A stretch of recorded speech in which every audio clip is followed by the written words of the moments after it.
미국은 중국을 견제하고 싶었죠. 중국의 AI 기술이 성장하는 걸 견제하고 싶어서 그래서 뭘 했습니까? 반도체를 규제했죠.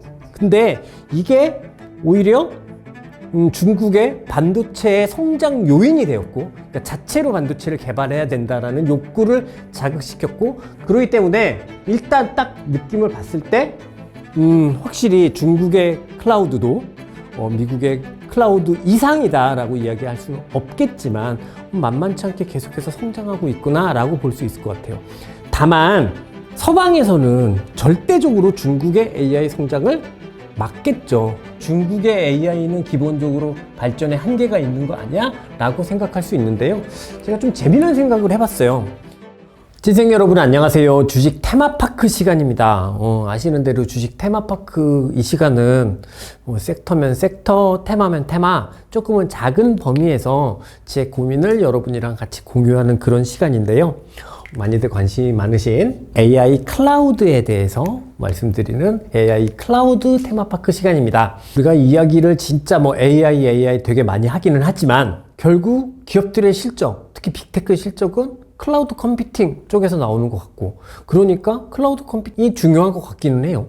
그리고 또 보면 클라우드 하면 예전에는 클라우드 하다가 요새는 최근에 보면 AI 클라우드다 이렇게 또 따로 이야기를 하는 것 같기도 하고, 그냥 원래 클라우드를 얘기하는 거야? AI 클라우드가 따로 있는 거야? 그러신 분도 계실 것 같고, 또 최근에 중국 클라우드가 엄청 올라오고 있다 이런 이야기도 있고, 우리나라에서도 네이버, 카카오 이런 기업들 들썩들썩 하면서 클라우드 전체 이런 것들에 대해서 이야기가 좀 많은 것 같아요. 그래서 관련한 뉴스들도 굉장히 많은 것 같기도 하고, 그러니까 우린 전체적으로 이 AI 클라우드에 대해서 기본적인 사항이랑 그 다음에 현재 지금 전개되고 있는 현황들 요 정도만 좀 정리를 하더라도 우리는 이후에 클라우드에 관련해서 들리는 많은 이야기들 중에 필요 없는 건 좀 걸러내고, 또 우리가 투자에 집중할 수 있는 건 또 얻어내고, 그렇게 할 수 있지 않을까 싶습니다. 오늘 저와 함께 이 AI 클라우드 테마파크 즐겨주셨으면 좋겠습니다. AI 클라우드란 뭘까요? 그게 가장 중요한 부분인데요.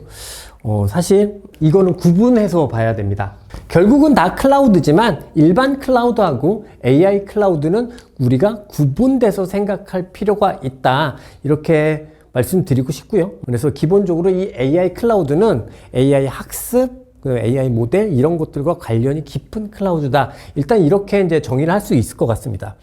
좀 이걸 또 디테일하게 들어보면, 일반 클라우드 같은 경우에는 데이터 저장, 일반 IT 서비스, 기업용 소프트웨어 이런 것들이 가상의 공간에 존재하는 상황을 일반 클라우드라고 보시면 될 것 같고, 그래서 대표적으로 핵심적인 기술이 PaaS라고 해서 플랫폼 애즈 어 서비스, SaaS라고 해서 소프트웨어 애즈 어 서비스, 클라우드 공간에서 인프라를 구축하는 서비스가 있고, 플랫폼을 제공하는 서비스가 있고, 소프트웨어를 제공하는 서비스가 있고, 일반 클라우드 시절에 있었던 그런 이야기들이고 핵심적인 기술이다, 이렇게 보시면 될 것 같고요.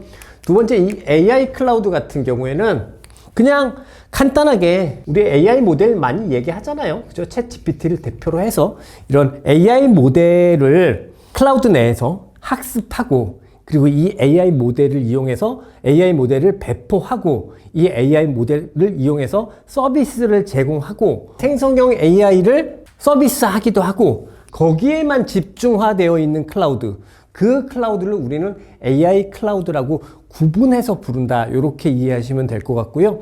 일반 클라우드와 구분됐을 때 가장 핵심적인 기술적 특징이라고 한다면, 첫 번째는 이 머신러닝 워크프레임, 두 번째는 또 하드웨어적으로는 그 유명한 GPU로 표되는 AI 가속기 반도체가 있다. 이렇게 구분하시면 될 것 같아요. 그러니까 무슨 얘기냐면, 일반 클라우드에는 이 AI 가속기 반도체는 해당하지 않는다, 이렇게 이해를 하시면 될 것 같고요. 이게 기본적으로 일반 클라우드와 AI 클라우드의 이제 차이점이다, 이렇게 이해하시면 되겠습니다.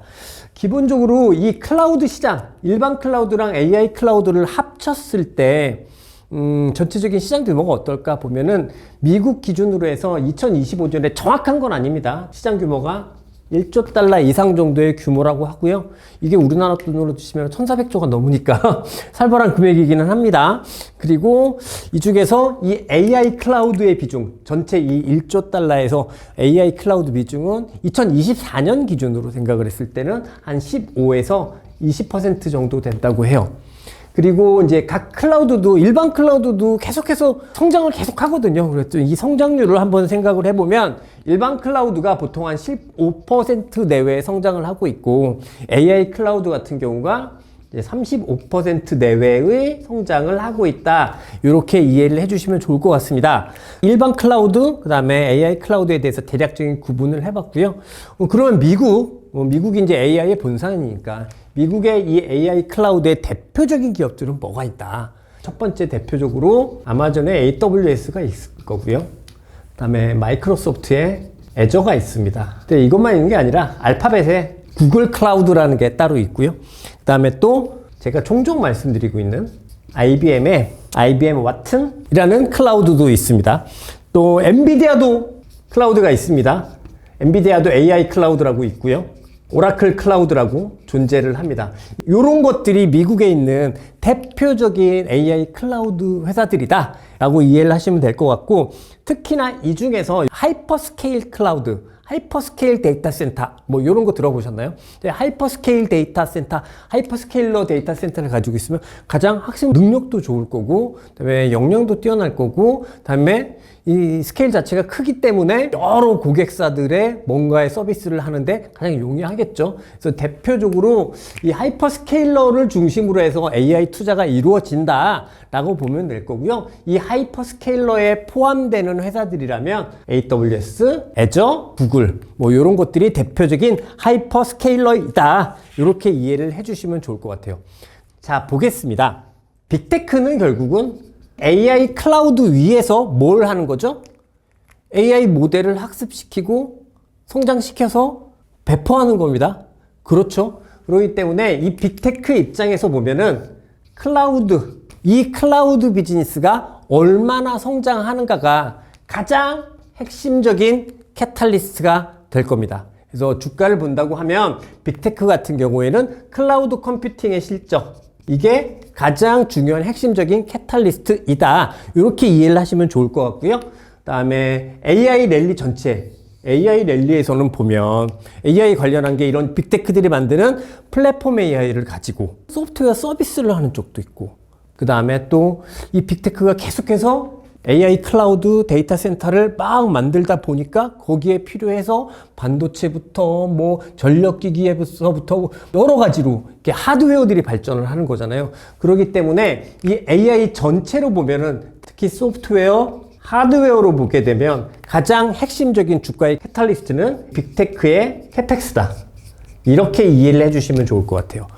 현재 AI 클라우드의 결국 궁극적인 상승 논리는 이 빅테크들이 AI 클라우드를 위해서 계속해서 캐펙스 투자를 하고 있고 때문에 소프트웨어, 하드웨어 쪽이 발전하는 거고, 빅테크 입장에서 보면은 클라우드 투자에서 계속해서 투자를 했는데 수익이 안 나면 빅테크 입장에서는 부담 요인이 될 거고, 수익이 많이 나면 진짜 좋은 위치가 될 거고, 그래서 클라우드 컴퓨팅의 실적이 중요해지는 상황이다. 이렇게 연결을 지어 생각하시면 될 것 같아요. 미국의 AI 비즈니스는 기본적으로 이 구조이다.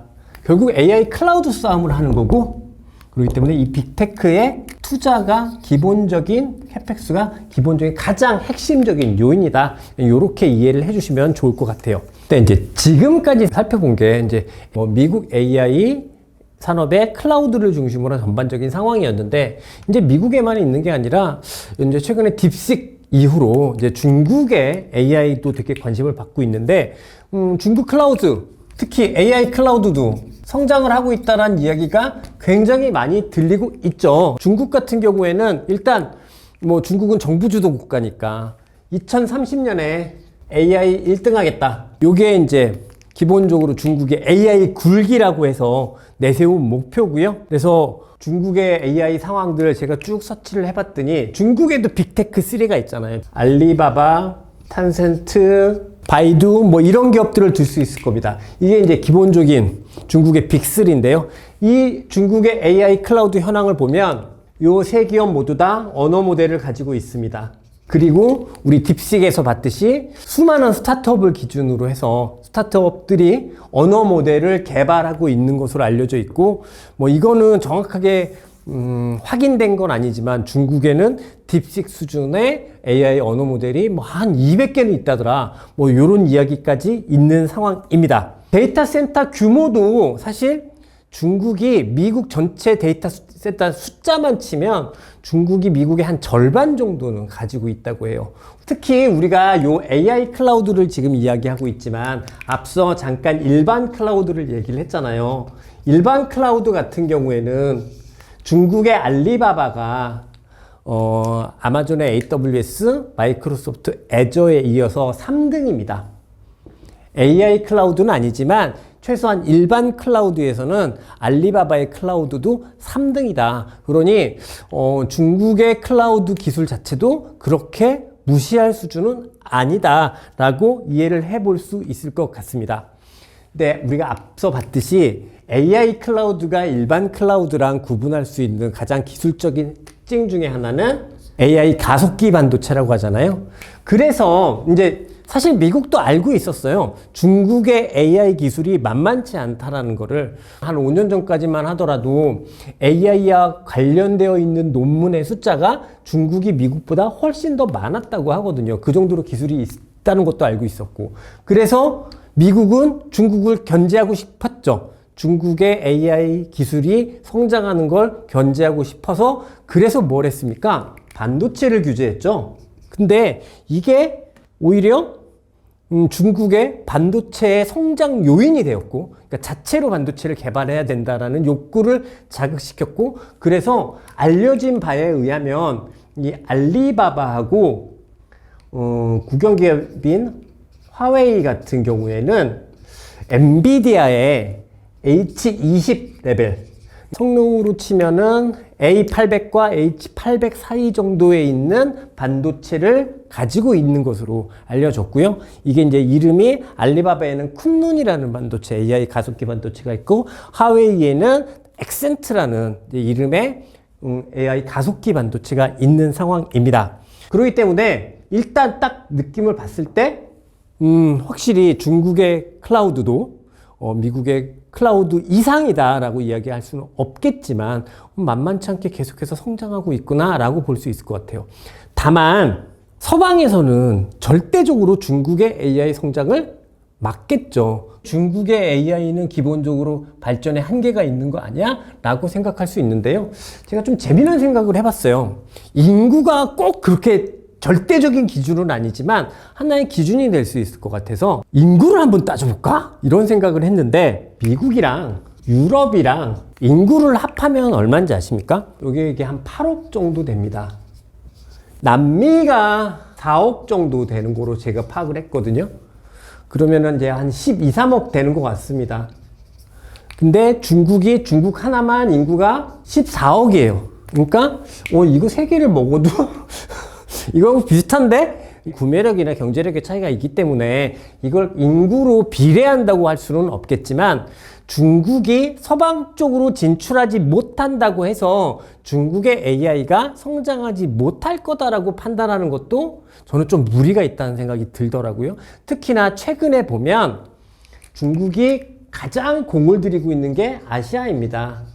여기서 아시아는 중국이 자기보다 잘 산다고 인정하고 있는 대만, 한국, 일본은 포함하지 않은 동남아시아 국가들이겠죠. 그리고 중동 국가도 마찬가지입니다.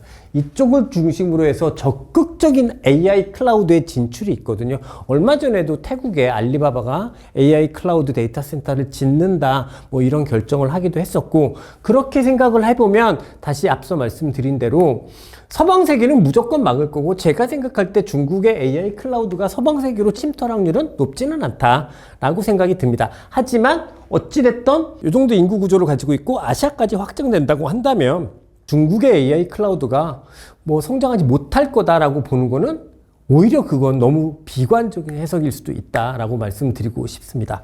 이번에는 조금 다른 접근을 해볼게요. 지금 이제 미국 AI 클라우드 기업들을 쭉 봤고 중국의 AI 클라우드 기업들을 봤고 이것들이 사이즈는 어떻게 될까요? 시가총액을 한번 좀 비교를 한번 해보는 시간을 가져보도록 하겠습니다. US 클라우드 마이크로소프트가요 3,800조인 것 같고요.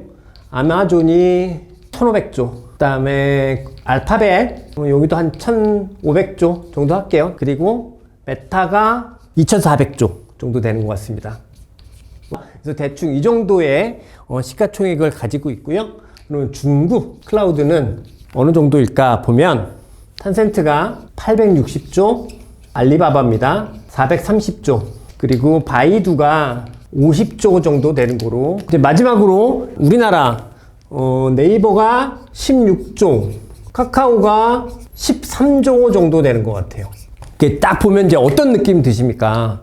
여기서부터는 저는 개인적으로 진짜 다 주관적인 판단인 것 같거든요. 근데 저는 가장 낙관적인 뷰, 되게 긍정적이고 공격적인 뷰를 한번 생각을 해보자고 하면 미국 클라우드의 시가총액이 변하지 않는다면 중국이 가지고 있는 인구수, 그리고 중국이 가지고 있는 AI 데이터 센터의 숫자, 그리고 언어 모델의 수준, 제가 생각할 때 얘가 아주 공격적으로 생각하면 미국 빅테크의 시가총액이 가만히 있는다 가정을 할 때 한 50%까지는 후하게 쳐줄 수 있지 않을까? 라고 기대를 해보게 됩니다. 그러면 탄센트는 대충 올라온 것 같기도 하고, 그 다음에 알리바바 같은 경우에는 조금 더 여력이 있는 것 같기도 하고, 뭐 그런 상황인 것 같아요. 이거는 근데 단순히 이제 주관적인 판단이니까 여러분들께서 알아서 이제 판단하시면 좋을 것 같고, 어찌됐던 중국의 클라우드가 뭐 그렇다고 해서 지나치게 고평가이다 이렇게 보기는 어려울 것 같고요. 상대적으로 바이두가 싸잖아요. 바이두의 가치평가가 되게 50조밖에 안 되니까 야 그럼 바이두가 진짜 저평가다 이렇게 생각할 수 있는데, 중국 기업이 조금 어려운 이유 중에 하나가 정치적인 성향을 굉장히 많이 가지고 있거든요. 근데 지난번 2월 며칠 전에 시진핑이 주관한 민간기업 IT 그 심포지엄 같은 걸 했었는데요. 바이두의 CEO는 거기에 초청받지 못했습니다.